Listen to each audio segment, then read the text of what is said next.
Assalamualaikum warahmatullahi wabarakatuh dan salam sejahtera. Hari ini Dr. Supu Pokped nak membebel tentang urinary tract infection di kalangan kanak-kanak atau kita panggil jangkitan kuman di kencing ataupun bahasa mudah kita panggil kencing kotor. So jadi kenapa jangkitan kuman ni berlaku di kanak-kanak? Seperti biasa kita tahu bayi atau kanak-kanak masih memakai pampers. Jadi apabila kita biarkan tidak bersih lama kan, kita tak bersihkan begitu lama pampers dia tak cuci bersih-bersih, kadang-kadang kita hanya pakai mungkin tisu basah sahaja dan benda tu masih tidak betul-betul bersih, so jadi kuman yang ada mungkin daripada najis, buang air besar dia tu, dan benda tu masih berkumpul dekat sekeliling area kencing tersebut. So jadi apabila terjadi macam ini, so jadi kita boleh kata risiko tu tinggilah di kalangan, pertama kepada bayi lelaki atau kanak-kanak lelaki yang belum disunatkan lagi. Risiko ini bertambah lebih tinggi daripada kanak-kanak perempuan, So jadi risiko kalau kanak-kanak perempuan lebih kurang dalam 7.5% macam tu, tapi kepada kanak lelaki kadang-kadang sampai 20%. Jadi kenapa? Sebab dia ada foreskin yang boleh mengumpul kencing, especially kalau ada anak-anak lelaki yang ada masalah dengan penis, abnormal kepada penis tu, sama ada dia ada phimosis, anak yang mengalami penyakit hypospadias di mana kedudukan urethra opening tu, tempat kencing dia tu, tempat keluar kencing tu berada di tempat yang tidak normal, yang tidak sepatutnya di bawah ataupun di tengah-tengah lah kedudukan tu. Dan biasanya kalau kes-kes kanak-kanak yang ada masalah, tak kisah lelaki atau perempuan, yang ada kita panggil VUR ataupun vesico-urethral reflux, maksudnya kita punya bladder tu punya sambungan ke buah pinggang ataupun bladder ke kencing manusia dihasilkan daripada buah pinggang, perkumuhan kepada benda-benda kotor dan akan dibuang kalau normal dekat keadaan macam ni. So jadi flow tu, kencing tu daripada sini, ini kita panggil ureter, saluran ureter yang akan bersambung kepada pundi kencing kita ataupun kita panggil bladder, dan di sinilah pintu masuk dia. So jadi bila kita tengok keadaan tu besarkan, so jadi bila kita tengok yang ni normal, kedudukan dia seperti ini, dan apabila kedudukan yang tak normal kita panggil VUR, vesico-urethral reflux, di mana valve dia ni nampak macam besar dan panjang, jadi bladder tak boleh nak menutup kencing ni. Every time baby nak ataupun kanak-kanak nak kencing, mula pergi ke ureter dan boleh pergi ke buah pinggang dan menyebabkan buah pinggang menjadi bengkak atau kita panggil hydronephrosis. So inilah kita panggil VUR yang perlu rawatan.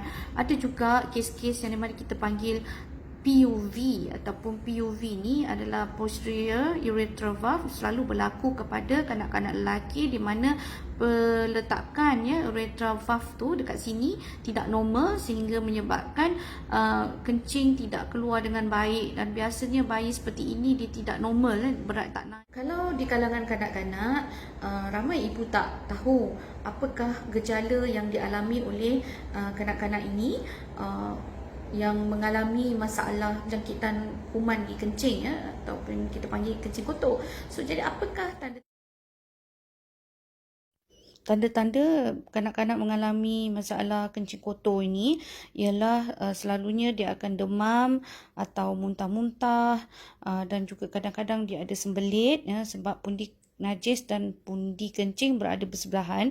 Jadi apabila dia sakit kencingnya, dia cuba menahan najisnya keluar dan menyebabkan sembelit lah. Dan kadang-kadang kalau bayi sehingga dia muntah-muntah tu sampai dia tak naik berat badan, ataupun baby yang daripada lahir tu kadang-kadang dia ada kencing kotor, boleh menyebabkan kuning yang lama atau jaundice, yang lama, prolong jaundice.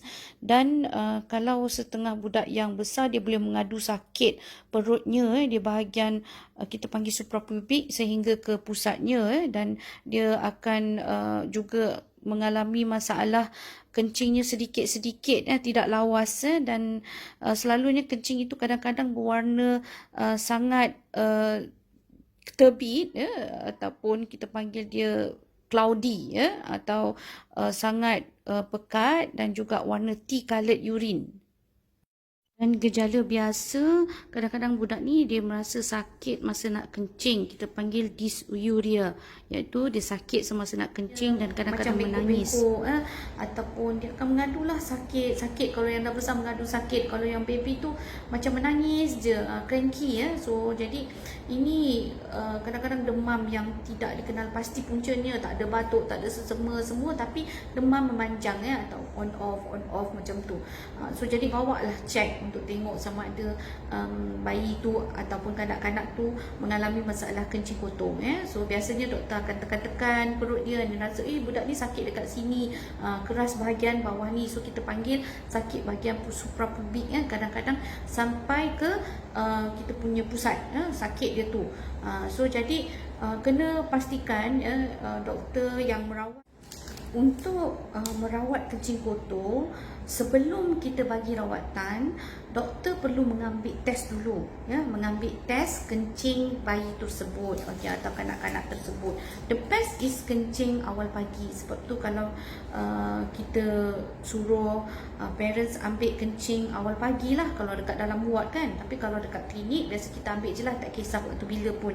Biasanya sama ada kalau budak yang dah besar sikit, kita suruh dia pancut kencing tu dekat dalam botol ni. Tapi kena bersihkan dulu, lepas tu baru suruh dia kencing dekat dalam botol ni. Tapi cara kencing tu first dia buka, kita buka dia punya pampers ataupun dia kencing tu, masa dia nak kencing, masa dia pancut tu jangan terus ambil.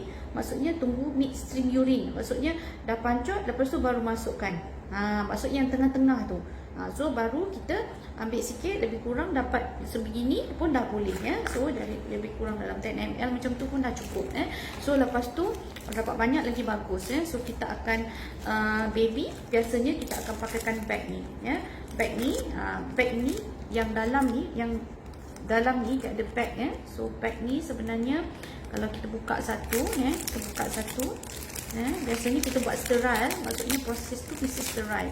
So jadi ini dah tak sterile sebab kita dah buka, tapi doktor nak tunjuk actually yang ni kita letakkan dekat bahagian tempat bukaan kencingnya, dan baby tu kita panggil urinary collector So jadi dia akan kencing dekat dalam ni. Biasanya doktor suruh mak akan letak bayi tu dalam keadaan tegak. Bila dah pasang ni mesti duduk dalam keadaan tegak supaya kencing dia follow gravity lah dan senang nak masukkan kencing dekat dalam tu. Pastikan buat. Dan another thing is actually guna tube atau kita panggil NG tube, dan kita terpaksa masukkan dalam opening dia kencing punya opening tu, tempat bukaan tu, dan kita masukkan tube ni hujung ni. Kita pakai ubat tahan sakit lah sterile procedure, masukkan juga sedikit, lepas tu kita dapatkan kencing dia. Yang ni kita tadah terus dalam ni sterile procedure. So jadi, dan yang keempat yang selalu kita paling best buat sebab result dia memang accurate sangat-sangat, tapi agak invasive, maksudnya agak menyakitkan, di mana kita gunakan needle pakai syringe needle, dan undi kencing anak tu dekat atas tu kita rasa lebih kurang dalam satu jari atas daripada area tempat kencing dia tu kan ada kita panggil inguinal region atas tu kita tekan ada bladder, lepas tu kat situ kita cocok sikit, and then kita tarik kencing dia. Ini kepada orang doktor lah, pakai yang berpengalaman. Kalau tak, ini pun okey untuk dapatkan kencing yang baik lah. Tapi tak kisah, yang penting kita mesti ambil kencing tersebut. Selalunya test yang kita hantar dekat lab kita panggil urine FME dan juga urine culture and sensitivity ataupun kita panggil, kita nak tengok kuman apa dekat dalam kencing tersebut. Sebab kita memang akan bagi antibiotik tapi mesti ambil kencing dulu sebelum kita startkan antibiotik. Sebab kalau kita dah bagi antibiotik kita baru nak ambil kencing, no point. Sebab kadang-kadang kuman tu dah macam dia dah duduk diam-diam dulu, dia tak nak show off dulu So jadi sebab apa dia takut dengan antibiotik tu, jadi dia tak dapatlah nak dapat result yang accurate apa kuman yang sebenarnya. So jadi kebanyakannya disebabkan oleh bakteria. So jadi bakteria yang biasa tu kita panggil E. coli So macam kita banyaklah dapat kes dekat klinik ni Klebsiella lah, E. coli lah, benda pelik-pelik pun ada So jadi banyak sangat kuman. Jadi biasanya kita send untuk beberapa test urine FME ni, kita tengok apa dalam ni. Tengok So, kita hantar ya. So jadi daripada sini kita nampak chemistry lah kita urine FM ini, nitrate dia positif, leukosit dia positif. Maksud dah confirm dia kencing kotor, dan result yang keluar untuk culture kita tengok kuman apa adalah Klebsiella ya. So dekat Klebsiella kita panggil sensitivity lah ya. Sensitivity ni kita tengok kuman ni sebenarnya boleh mati tak dengan kuman. Kalau dengan kita bagi ampicillin tak matilah sebab R ni resistant. Kalau S ni susceptible, maksudnya kalau kita bagi kuman yang kita bagi antibiotik ceftriaxone pada kuman ni, okey dia mati.